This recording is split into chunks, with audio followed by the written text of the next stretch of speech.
মা, মারে, তারাপীঠের ওই দুষ্ট হিজল কাপালিক তোকে তুষ্ট করার জন্য প্রতি অমাবস্যায় একটি করে বাচ্চার বলি দেয়। বাচ্চাগুলোর প্রাণ নেয় মা।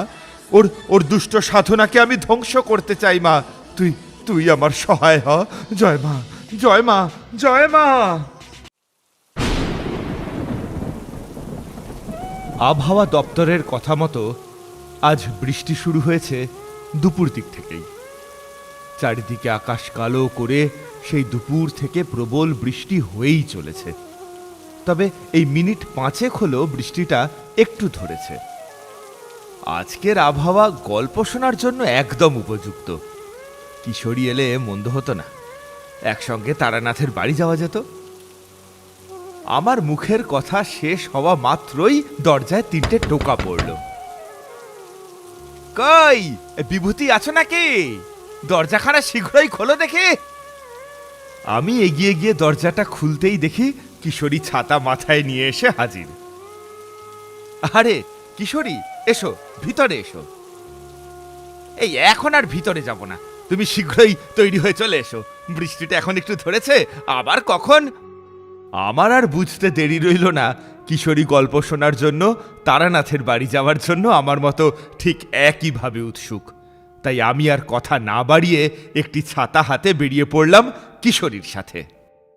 আজকের আবহাওয়াতে একটা দারুণ গল্প শোনা যাবে তারানাথের থেকে, সাথে একটু তেলে ভাজা হলে জমে যাবে, কি বলো? সে আর বলতে। তারপর আমি আর কিশোরী 1 ঠোঙা তেলে ভাজা কিনে ছাতা মাথায় নিয়ে তারানাথের বাড়ি হাজির হলাম। তারানাথের বাড়ি পৌঁছেই দরজায় টোকা দিতেই চারি এসে দরজা খুলে দিল।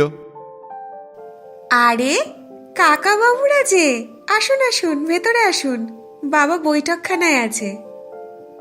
আমি চারির হাতে তেলে ভাজার ঠোঙাটা ধরিয়ে দিয়ে কিশোরীর সাথে এগিয়ে গেলাম তারানাথের বৈঠকখানায়। ও কিশোরী, বিভূতি, তোমরা এসেছো, বসো বসো। এই বৃষ্টির সন্ধেগুলোয় গল্পের জন্য আমাদের মনটা একেবারে ব্যাকুল হয়ে ওঠে, আর তখনই মনে পড়ে যায় আপনার কথা। আমিও তোমাদের কথাই ভাবছিলাম। এই বৃষ্টির সন্ধে তোমরা আসবে না গল্প শুনতে, তা হয়? গল্প, একটা ঘটনা মনে পড়ছে যেটা হয়তো তোমাদের বলা হয়নি। এমন সময় চারি নিয়ে এলো 1 বাটি তেলে ভাজা দিয়ে মাখানো মুড়ি, সাথে চা, আর তারানাথের জন্য 1খানা তামাক। বাহ, এই মুড়ি মাখাটারই দরকার ছিল।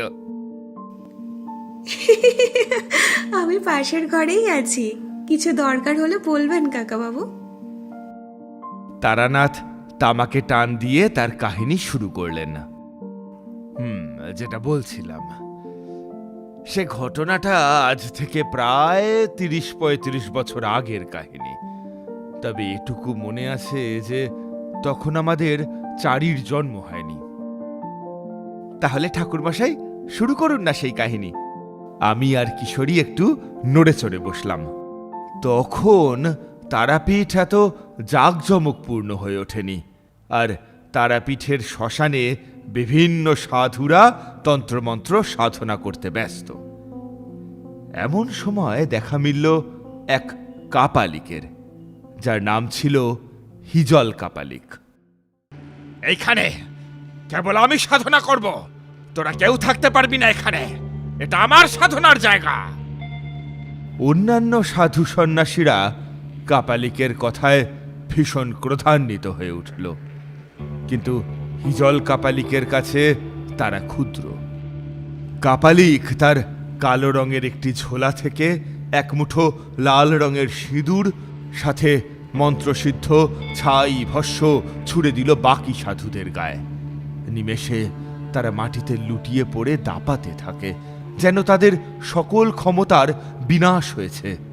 সেই সাধু সন্ন্যাসীদের বুঝতে বাকি রইল না যে সে সাধু নয়, এ এক কাপালিক। তারা তার ক্ষমতা দেখে সেখান থেকে পালিয়ে যেতে বাধ্য হলো। এখানে এখানে কেবল আমি রাজত্ব করব। মারে মা, তোকে আমি 101টা বলি দিয়ে তুষ্ট করব। আর আর এই তারাপীঠকে জাগ্রত করব আমি।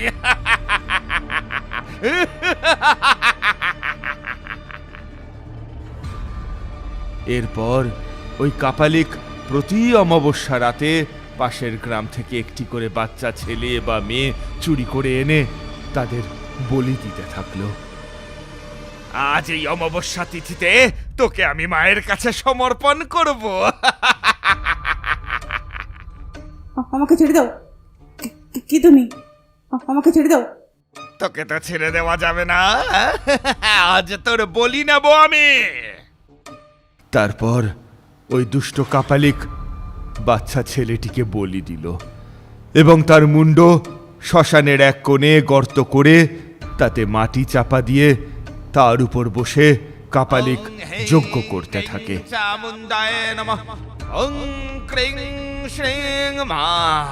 মারে তুষ্ট হ মা, তুষ্ট হ।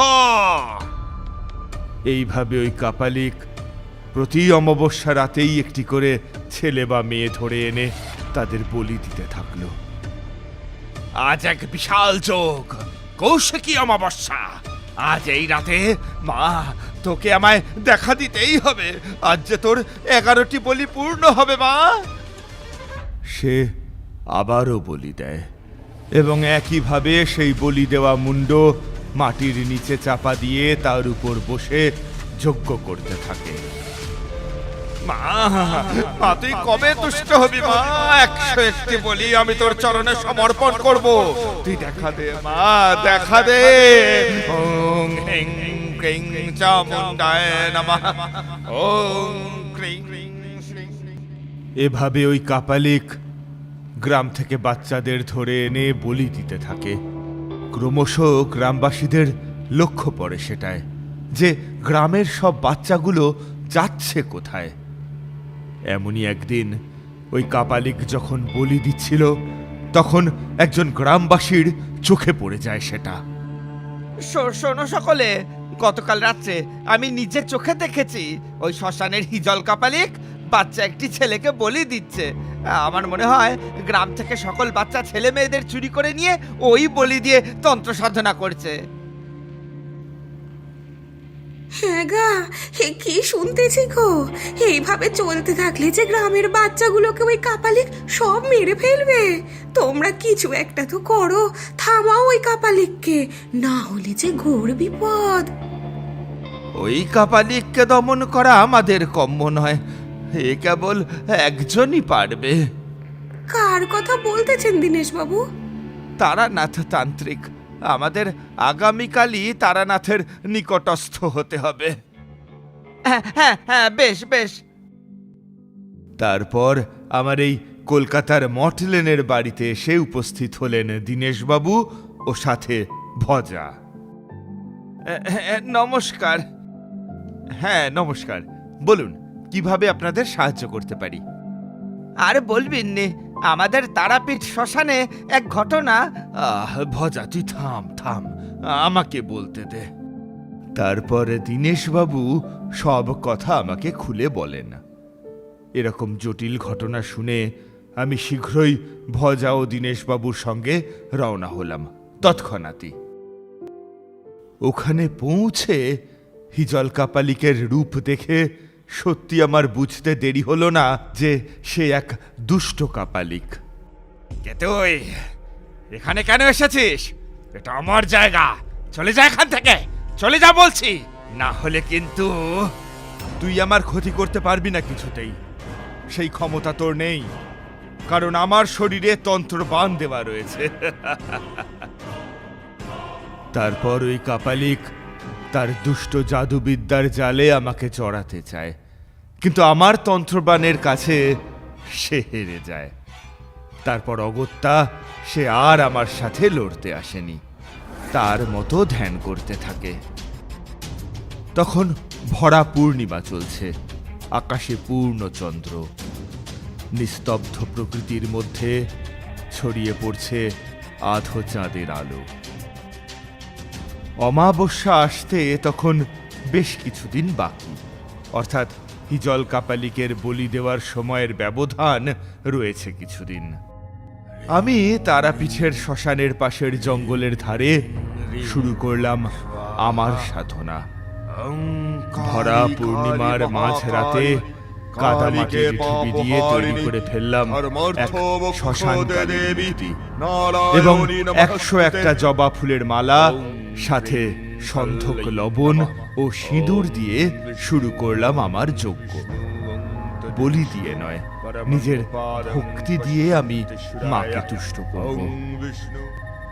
ওং শ্মশান কালী কাপালিনী, জয় মা, মা দেখা দে, জাগ্রত হ মা। একভাবে অনেকক্ষণ মাকে ডাকার পর আমার হাতে গড়া সেই মূর্তি থেকে যেন এক আলোর রশ্মি আমার চোখে এসে লাগলো। আমি চোখ মেলে দেখলাম আমার হাতে গড়া সেই মূর্তি থেকে এক তীব্র আলোর ছটা ছড়িয়ে পড়ছে চারিদিক, আর কিছুক্ষণের মধ্যেই সেই আলোর ছটা থেকে সৃষ্ট হলো মায়ের এক বিশাল মূর্তি।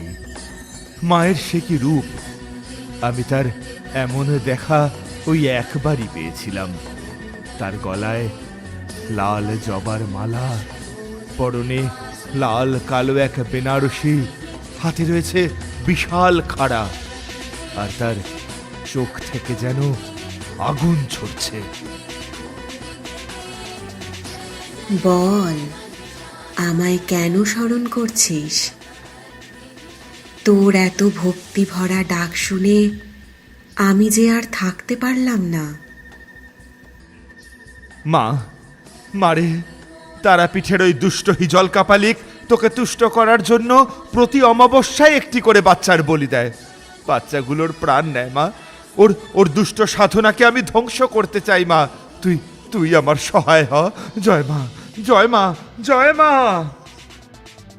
যদি এই তারাপীঠ মন্দিরে 111 জন ভক্তের হাত থেকে ফুল আমার চরণে নিবেদন করতে পারিস, তবে আমি তোকে স্বপ্নাদেশে হিজল কাপালিকের দুষ্ট সাধনা ধ্বংসের উপায় বলে দেব। মায়ের কথা শেষ হওয়া মাত্রই সে যেন বিলীন হয়ে গেল।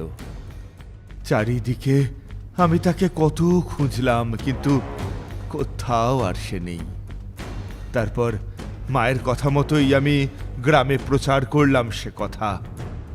শোনো গ্রামবাসীরা, মা বলেছেন 111 জনের হাত থেকে ফুল তার চরণে নিবেদন করতে হবে, তবেই মা সন্তুষ্ট হয়ে কাপালিকের দুষ্ট সাধনা ধ্বংসের উপায় আমাকে বলে দেবেন। 111 জন? বেশ ঠাকুর মশাই, আপনি বলুন কবে আমরা মায়ের নিকটস্থ হব? আগামীকাল শনিবার মায়ের পুজোর এক শুভ যোগ রয়েছে। আপনারা গ্রামবাসীরা কালই সকলে তারাপীঠের মন্দিরে আসবেন, ওখানেই পুজো হবে। গ্রামবাসীরা সকলে রাজি হলেন। অন্যদিকে হিজল কাপালিক তার ধ্যানে মগ্ন। প্রতি অমাবস্যায় তার ধ্যান ভঙ্গ হয়, আর সেদিনই সে বলি দেয়। পরের দিন গ্রামবাসীদের উপস্থিতিতে সন্ধে নামার পরেই শুরু করলাম মায়ের পুজো। 111 জনের ফুল সমর্পিত হলো মায়ের চরণে। তারপর পুজো শেষে সকলে চলে গেলেন, আর আমি শ্মশানে আবারও মায়ের ধ্যানে বসলাম। সেদিনই রাতে আমি পেলাম স্বপ্নাদেশ।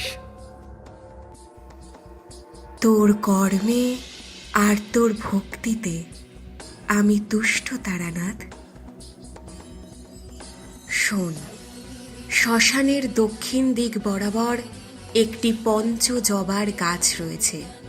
সেই গাছের তলায় রয়েছে এক পবিত্র কুষ্টি পাথর, যা কেউ জানে না। তুই যদি ওই পবিত্র কুষ্টি পাথর দুষ্ট হিজল কাপালিকের যজ্ঞের আগুনে ফেলতে পারিস, তবে তার সকল দুষ্ট সাধনা লুপ্ত হয়ে যাবে। মায়ের থেকে স্বপ্নাদেশ পাওয়া মাত্রই আমি তার পরের দিন সেই কোষ্টি পাথরের সন্ধান করতে লাগলাম। পরের দিনই ছিল ঘোর অমাবস্যা, আর হিজল কাপালিকের যজ্ঞ করার দিন।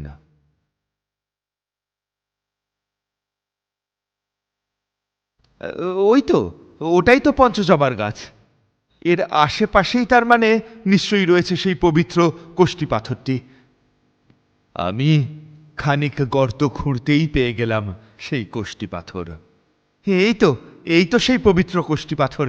এটা যে করেই হোক হিজল কাপালিকের যজ্ঞে আমাকে ফেলতেই হবে। তখন সন্ধে প্রায় 7:35। অমাবস্যার সেই রাতে হিজল কাপালিক বিশাল এক যজ্ঞ করতে ব্যস্ত।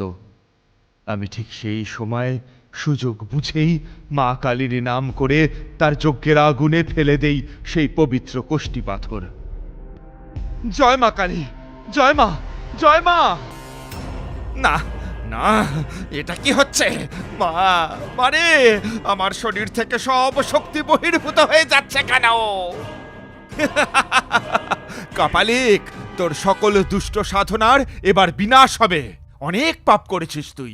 শোন রে মূর্খ, মা কোনোদিনও বলিতে সন্তুষ্ট হন না, তাকে ভক্তি ভরে ডাকতে হয়। তারানাথ, আমি ছাড়বো না তোকে। তোর জন্য আমি সর্বহারা হলাম আজ। ছাড়বো না তোকে আমি। তারপর সেই হিজল কাপালিকের দেহ থেকে কালো ধোঁয়া আকারে সকল দুষ্ট শক্তি ও সাধনা বিলুপ্ত হয়ে যায়, আর সে ওই তারাপীঠের শ্মশান ছেড়ে অন্যত্র চলে যায়। এদিকে গ্রামবাসীরাও খুশি। তারানাথ, তোমার এই উপকার আমরা ভুলবো না। আজ যদি তুমি না থাকতে হয়তো গ্রামের সকল বাচ্চা ছেলে মেয়েগুলোর প্রাণ অকালে চলে যেত। না না দীনেশবাবু, আমি আর কি করলাম? সবই তো মায়ের আদেশ, মায়ের দয়া। এখন আমি ফিরে যাই, আমার কাজ শেষ। তবে হ্যাঁ, গ্রামবাসীরা সকলে তারাপীঠের মন্দিরে মাকে পুজো দিও। তাকে ভক্তি ভরে ডাকলেই সে যে ডাক শোনে তার ভক্তের। এখন আমি চললাম। তারানাথ, সাবধানে যেও। তারপর আমি আবার ফিরে এলাম কলকাতায়। এতক্ষণ আমি আর কিশোরী তারানাথের গল্প মনোযোগ সহকারে শুনছিলাম। বাইরেও বৃষ্টি প্রায় নেই বললেই চলে। এই ঠাকুর মশাই, কি গল্প শোনালেন! একদম একদম শিউরে ওঠার মতো। তবে মাকে ডাকতে হলে কোনো দুষ্ট ভাবনা ধারণা বা সাধনার দরকার হয় না, ভক্তি দরকার হয় কেবল। তারপর আমি আর কিশোরী বাড়ির উদ্দেশ্যে বেরিয়ে পড়লাম। আজকের ঘটনাটি বেশ অন্যরকম ছিল, কি বলো কিশোরী? সত্যি বিভূতি, ঠাকুর মশাইয়ের আজকের গল্পটি আমার মনে একেবারে দাগ কেটে গেল। আমাদের এই গল্প যদি আপনাদের ভালো লেগে থাকে তাহলে অবশ্যই লাইক করবেন এবং শেয়ার করবেন। আমাদের এই চ্যানেলটিকে তো আপনারা আগে থেকেই সাবস্ক্রাইব করেছেন, শুধু বেল আইকনটি টিপে নোটিফিকেশন অন করে দিন, যাতে আমাদের পরবর্তী কাজগুলোর খবর আপনাদের কাছে সবার আগে পৌঁছয়। ধন্যবাদ।